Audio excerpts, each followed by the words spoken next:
So today's video I needed to do it as a video because I didn't want to get distracted from what the conversation was going to be about.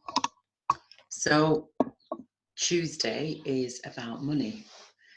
And as our world is in the way that it is at this moment in time, it would appear that health has overtaken the need or the priority of money. And at the same time, money is kind of like running alongside. So here we've got time, money, health. So money and health are, because of the time that we're in, money and health are kind of like the areas that we're looking at. So I really wanted to make sure that I'd wrote down what I wanted to explore today, because it's really, really important. And I don't know, again, how are you doing? How are you doing? Because I think at this moment in time, I was just hoovering, and it's amazing when inspiration just appears. So be mindful. I don't know if you're noticing that your thoughts are leading you down different roads. Share them underneath the post, especially if you relate, especially to today's theme of money. I've been invited this evening to have a conversation with a couple of people that are helping to bring about global change by having conversation and helping to create a discussion around our world and where do we go from here. As I was thinking about that conversation that I'm going to be having this evening, it dawned on me really strongly. Money has been a lot of the demise in our relationships in this world. And I'm going to explore that even further. If you are triggered by anything that I say, please do write in the comments, because that's where, contact me, but put them in the comments below, because it's really important for us to have these discussions that are maybe a bit cutting edge, but reality is we need them now. So one of the things about our world is we are a product of our history. So that's where we start. How do we start and go back in history when it relates to money? So I'm trying to summarize so that you're not going to be here for a long time, but I really do appreciate you watching. To reset our planet, we have to reset the way that we earn money, because in 2003, I was invited to go to a conference in America. And up until that point, I'd kind of thought about how we earn money, but I'd always worked with people in care and done social work. And I kind of was becoming disillusioned. And by that point in 2003, I'd given up the care profession, if you will, in the professional way. And I decided that I was going to find like-minded people. I was going to really feel into my heart around these issues. So this is my story part. So my story is all this that I'm sharing with you is my story, is my focus 20 years ago was, right, that is it, I can't do this anymore, I need to find another way. So that's kind of like the history of it all. And that's where we start. We start with the history, our history, that leads us even further back in history. So my journey to America in 2003 led me with a lot of different experiences right back to 1712. Now, obviously, none of us were physically around 300 years ago in these bodies. But there was a memory that was shared of enslavement, of how people were enslaved, and the reason why slavery really came about from a chap called William Lynch. And at that point, I'd never heard about this story. And yet I'd been through the education system. And in a way, my experience through the education system was, I was just traumatized. And so I didn't learn in the traditional way in many ways. And yet we live today many of us, based on our history of schooling. So I wasn't taught about William Lynch until 2003. But in order for us to undo what was done then, we have to unite, because William Lynch's theory was very much about separation and how to separate the slaves amongst themselves, how to make them separate. Even though our life experiences has probably always been feeling an element of separation, this was put onto the people even more. That was back in 1712. When I went over to Ireland in 2016, 17, I discovered another aspect of my history, my family history, dating back to the 1600s, and made the connection with the west of Ireland, Kerry being a place where my great-great-great-grandfather had been born and had come from. So my connection to Ireland has been strong for much of my life, and it turns out that men had been taken from Southern Ireland over to Montserrat, which is a small island where my mother was born, and her mother. So I took my grandma's name and I got divorced, and that links back to Ireland. So the reason why I'm sharing this with you is, do you know your history? Come and share your history, because this space is about getting to know each other. That before we can even think about our future and where we're going, many of us have experienced a history that is right now is being undone. But it's only going to be further undone by you being involved in this process of sharing your story. Because it's very difficult as a memory and it's an ego memory, in the memory of my cells is the appalling things that happened to my ancestors. And that lays within. And when I sit and communicate with another person in the storytelling process, because each person is going there, they're going deep into their story, into their lineage, that as they share their story, that triggers something within me and helps me to release the the unrevealed aspects of truth. So you hold part of my truth. You hold that. And that's why I encourage people to come and share their story more than ever before.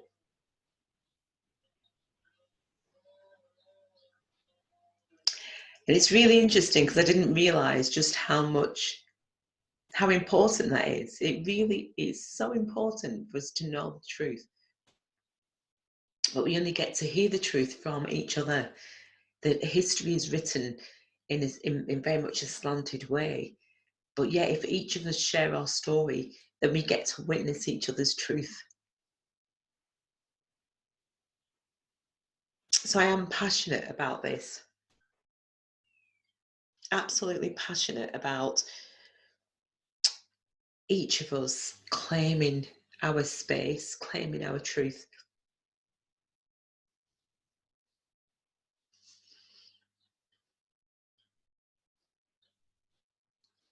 And helping to reset our planet.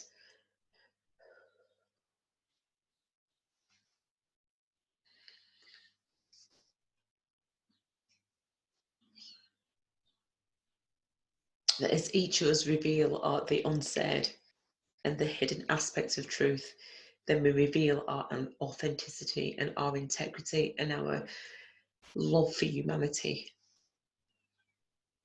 And it's interesting because I think 2 years ago I was over in Ireland and the whole place was on lockdown because of the storm. And I know I've said to people that I would share this story. And I went over to a conference. There's going to be more tears, so get the tissues. I went over to a conference which I've been wanting to do for such a long time. The event was held in Waterford Dulles Hotel, and the event was called Awake and Aware. And I'd been preparing for so long. By the February, the event was in March, and I'd got all organised, and I went to Manchester, stayed with my sister for a while, and then went over on the ferry. But the car had been playing up. So when I got over to Ireland on the ferry, it was snowing a little bit, but it was really bad over there. And as soon as I started to drive off the ferry, the car was playing up and the car just stopped in the middle of the dual carriageway. And I was kind of like, oh, okay. And luckily my friend had said, look, take this mobile phone. At least you've got the internet on it. You can, you can call anybody, or you can just, so she obviously knew that something might happen. So I ended up with this phone. And as I was sat in the car, I was just crying because I just thought, what on earth am I going to do? And luckily there was a young chap who I pulled up and said, are you all right? And sat there like, oh, no. so so he got out of the car. So clever. He put his car over to the side, then called a few lads who were driving past, and they got out of their car and they pushed my car over to the side. Thank you so much, lads, because I don't even remember who you were, but because I didn't need to get out of the car. It literally was just, you stay there and just be okay. And so the chap had said, let me just make sure that you get the AA. And so the AA was covered and everything else. And it was during that time that I thought I saw an old songwriter who I love. I absolutely adore his lyrics, Damien Dempsey. I thought I saw him, and I thought, of all the people. And then I looked, I thought, gosh, he doesn't look anything like him. But in that moment, that seed was planted of Damien Dempsey. And I'd read one of his blogs a couple of years previous, and he'd mentioned that if anybody got stranded in Ireland, in Dublin, and yet there I was, to call his brother. So I'd remembered, because I was thinking, who on earth do I call? So I called his brother, which was just, this is why, I mean, this is how the universe works. It's on a need to know basis. And so I contacted his brother, and he was so helpful and so lovely. And I needed again to thank Emmett for his support on this journey. And so I ended up in Ireland, stranded. And oh, what an experience. So the event had been cancelled, obviously, because, nobody could get in or out of the country. And the organisers hadn't really been helpful with me. And so a lady had said, who was part of the group, is anybody, looking out for you? Where are you? What's going on? Kind of thing. Anyway, long story short, I decided that I was going to hold the event because I was closing the event. So I thought, I'll just do it online. I'll just close the event online, in respect and honour of all the work that had taken place for the 9 months. And so that's what I did. However, what I didn't realise was that whilst I was doing the videoing, the room was going increasingly dark, and there was a light in the hallway.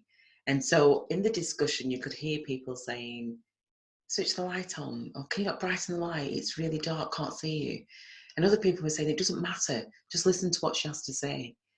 And so at the end, when I'd finished the presentation, I just looked up and realised that people couldn't see. And so I thought, okay, what I want to do is unplug the computer, which I did. So I unplugged the computer and walked into the light. Now that was really significant, because here I was in the dark, all you could hear was this voice. And then I walked into the light. What I didn't realise was that that was going to be the next part of my journey, that I was going to be revealing unsaid, unhidden, unrevealed truths. Why and how? By shining my light, by just being me. And so I was invited to a lady's house where literally the week before she'd said to her husband, if somebody knocks on our door and needed help, would you let them in and let them stay? To which he said, yes. 7 days after being in the house, which I was meant to be in for much longer than that, a couple of months maybe, it was open-ended really, I was asked to leave. And I was asked to leave, and I literally had spent like 3 or 4 days with the actual people. They'd been away for both of the weekends that I was there. Now, I could have taken that really personally. I was upset, obviously, but I could have taken it really to heart, that here I was being asked to leave in the snow. It literally started snowing again that same Sunday. And I was, in a way, I felt like I'd been thrown out of Ireland. That's what it felt like. It felt like there was nowhere that I could, that I belonged. I didn't belong in Ireland, and yet I knew that I do belong in Ireland because that's where my great grandfather was born. That's part of my history. So And I discovered mainly that my great grandfather, through a chap when I was down in the west of Ireland, the southwest of Ireland, in a Buddhist retreat. I was volunteering there, and it was a chap called No Name Mighty who had told me that story about men being taken in the 1700s over to Montserrat. And I knew that because as a child growing up, my mother would celebrate St. Patrick's Day, and I was like, why? In Montserrat, there's a week-long extension of St. Patrick's Day. So the history is there, and for me, Ireland has always felt like my home. And here I was being asked to leave without explanation. And despite me trying to find out why, I wasn't told why, other than somebody suggested maybe it was the colour of your skin. And I won't go into the whole story of that, but it made sense. It made absolute sense because it felt like that. And so for me, people telling their story is about revealing the unhidden, the hidden, I would say unhidden, unrevealed, hidden aspects of truth. That when we sit and just talk and share our stories and get triggered and share our stories even more, it means that we're able to have a real, open, authentic dialogue with each other. And that is what our world is missing. It's missing the opportunity for us to really get to know who you are. So that's why I do what I do, is one, to help us all to share our story. These are gifts that have been given to me to give back to humanity. I couldn't have just have given these gifts without having a story attached to it. So my story is life after stress, anxiety, and depression, and life beyond penniless, homeless, and dying. Those are my stories. What's your story? I look forward to hearing your story, because I think for us to reset this whole thing around money, then we have to look at how we exchange our time. And right now, we are at a place in our history where we are resetting our time. And so part of that is no longer, oh, do we need to be enslaved? No longer do we need to be subservient to anybody. We just have to work out as a global community, how do we rebalance the energy of exchange? How do we do that? There are solutions. These gifts are the solutions back to humanity. They've been paid forward.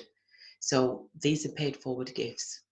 I just have to find earth angels who want to come together to form the foundations of the Ambassadors of Change tribe, that have got a passion, that have got a vision, or maybe they haven't, but they want to work towards, so that the foundations are based on firm, solid, ethical, authentic foundations. That's the school of facilitators of change, along with the ambassadors. Thank you so much for listening, and sorry for the noise. Do make some comments below and share your story, because it's time.